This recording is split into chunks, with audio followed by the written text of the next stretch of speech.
देवियों एवं सज्जनों, जय माता की। सबको अभिवादन एवं प्रणाम तथा अपने गुरुजी विश्व प्रसिद्ध महान तपस्वी, महान विद्वान श्री आचार्य रामभद्र जी को बहुत ही प्रणाम। श्री रामभद्राचार्य संपूर्ण संसार में बहुत ही विद्वान, बहुत परम तपस्वी हैं।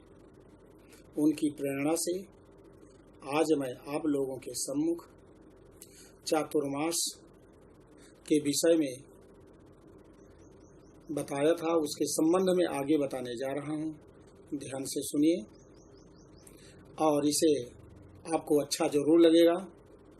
लाइक करें और शेयर जरूर करें। चातुर्मास में सावन के महीने में शिव आराधना का बड़ा महत्व होता है। शिववास संपूर्ण पृथ्वी पर एक महीने होता है। सावन के महीने में, सावन के महीने में प्रतिदिन रुद्राभिषेक करना चाहिए। रुद्राभिषेक को हम शिव अभिषेक नहीं कहते, शंकर अभिषेक नहीं कहते, हम रुद्र अभिषेक कहते हैं। जरा इसके विषय में जानें। रुद्र शब्द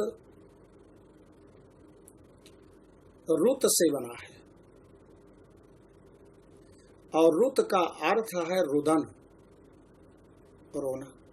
रुतम नाशयति इति रुद्रः, जो संपूर्ण प्रकार के रोने को नष्ट कर दे वह रुद्र है। संपूर्ण प्रकार के दुखों को जो दूर कर दे वह रुद्र है।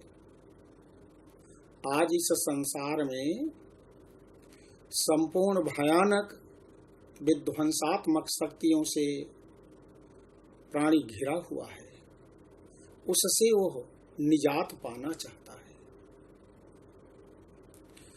रौद्र शब्द हिंदी में एक काव्य रस है, रौद्र रस, जिसका अर्थ होता है क्रोध।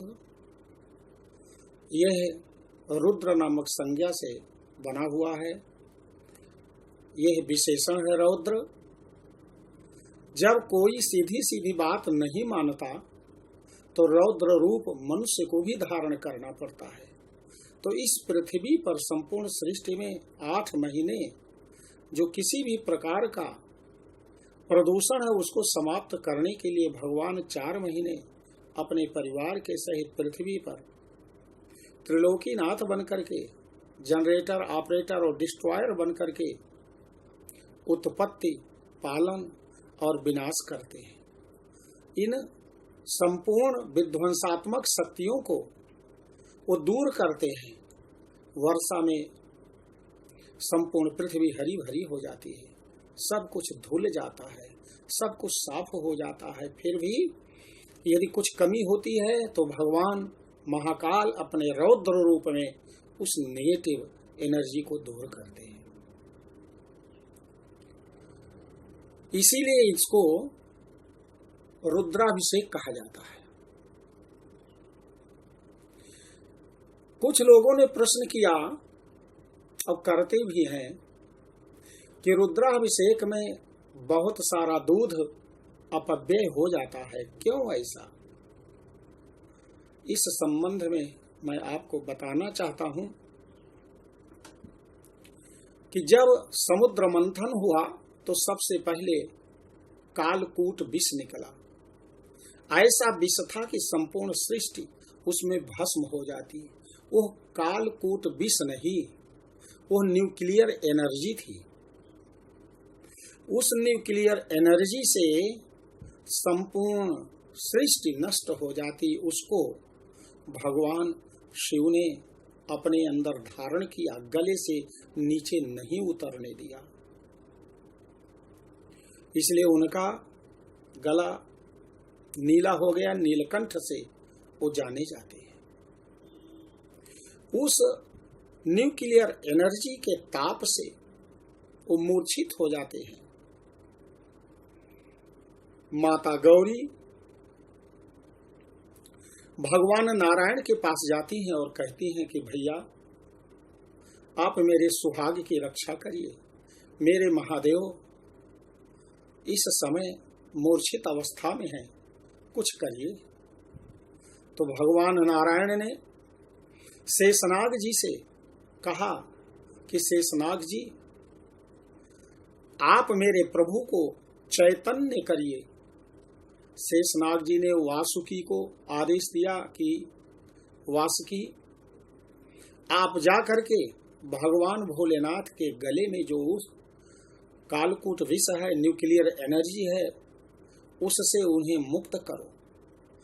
वासुकी जाते हैं और उनके गले में लिपट जाते हैं और जो वो जहर है, जो न्यूक्लियर एनर्जी का टेम्परेचर है, उसको ऑब्जर्व कर लेते हैं।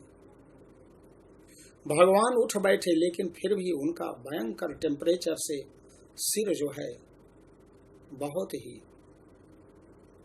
तप्त हो रहा है। गंगा जी की धारा शिव के जटाजूट में है और गंगा जी की धारा से भी शीतलता नहीं मिल पा रही है। पुनः माता गौरी जाती है और कहा भैया हमारे प्रभु चेतना में तो आ गए, लेकिन अभी उनको पूर्ण रूप से आराम नहीं मिल पा रहा है, इसलिए आपसे निवेदन है कुछ करिए। तो उन्होंने जो अमृत का कलश चंद्रमा को दिया था, कहा चंद्रदेव जा करके महादेव के सिर पर तुम विराजमान हो जाओ और जितनी जरूरत हो अमृत की उतना अमृत जरूर ले जाना। आदेश पा करके चंद्रदेव द्वितीया के चांद के बराबर जा करके सदैव भगवान भोलेनाथ के सिर पर विराजमान हो गए, इसलिए उनका नाम चंद्रशेखर पड़ा। द्वितीया का चांद बहुत कम, क्योंकि जैसे डॉक्टर एनेस्थेसिया देने वाला होता है, पेशेंट को जितनी जरूरत होती है उतना ही वो देता है, और जब तक वो होश में नहीं आ जाता एनेस्थेसिया वाला, बेहोशी वाला डॉक्टर वहां पर उपस्थित रहता है। इसके बाद उनको चेतना आ गई, राहत मिली, लेकिन उस न्यूक्लियर एनर्जी का टेम्परेचर पूरे शरीर में व्याप्त हो गया है, कान में, हाथ में, पैर में। वासुकी से कहा कि वासुकी आप ऐसा कुछ करिए कि उनके शरीर का जो भयंकर टेम्परेचर है, वो विष का प्रभाव है, वो समाप्त हो जाए। वासुकी ने बिच्छुओं को आदेश दिया, वह कुंडल के रूप में उनके दोनों कानों में जा करके लटक करके और वहां का टेम्परेचर, वहां का विष ऑब्जर्व कर लिया। तभी से वृश्चिक बिच्छू की पूंछ में वो पॉइजन होने लगा। उनके दोनों हाथों में कंगन की तरह छोटे सर्प जाकर के लिपट गए और हाथ के तापमान और विष से मुक्त कर दिया। उनके पैर में जाकर के छोटे सर्प कांटे की तरह जाकर के लिपट गए, जिससे उनके पैरों का विष और भयंकर तापमान ऑब्जर्व कर लिया, उसे अवशोषित कर लिया। भगवान खड़े हो गए और खड़े होकर पूरे भारत भूमि का भ्रमण करने लगे। आज भारत वर्ष में 12 ज्योतिर्लिंग हैं और जहां जहां ये पूरे भारत वर्ष में पूरा पश्चिम, उत्तर, दक्षिण जितने ज्योतिर्लिंग हैं, वहां पर वो न्यूक्लियर एनर्जी का जहां भगवान ने चाहा उसको प्रोजेक्ट कर दिया, स्थापित कर दिया। आज शिवलिंग का आकार और न्यूक्लियर रिएक्टर का आकार एक ही होता है। तो भारतवर्ष में जो 12 ज्योतिर्लिंग है वो न्यूक्लियर रिएक्टर है। और आपको मैं बताना चाहता हूं कि इस चातुर्मास में आषाढ़, सावन, भादौ, क्वार, कार्तिक, सावन, भादौ, क्वार, कार्तिक, ये जितने 12 ज्योतिर्लिंग हैं, इस समय न्यूक्लियर एनर्जी विस्फोटक अवस्था में रहती है, ब्लास्टिंग मोड में। इसलिए हमेशा 12 ज्योतिर्लिंग पर रुद्राभिषेक हुआ करता है, क्योंकि न्यूक्लियर एनर्जी या किसी भी प्रकार की एनर्जी को हम डिस्ट्रॉय नहीं कर सकते हैं। उसको अप कर सकते हैं या डाउन कर सकते हैं या ट्रांसफर कर सकते हैं one place to another place, अथवा ट्रांसफॉर्मेशन कर सकते हैं। तो इसलिए वो जो है रुद्राभिषेक से वो टेम्परेचर शांत होता है। जय माता की। अगला मैं क्रमशः अगले पार्ट में आपको बताने का प्रयास करूंगा।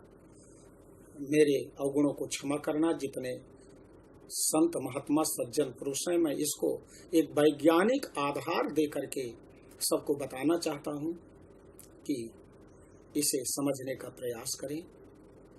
जय माता की।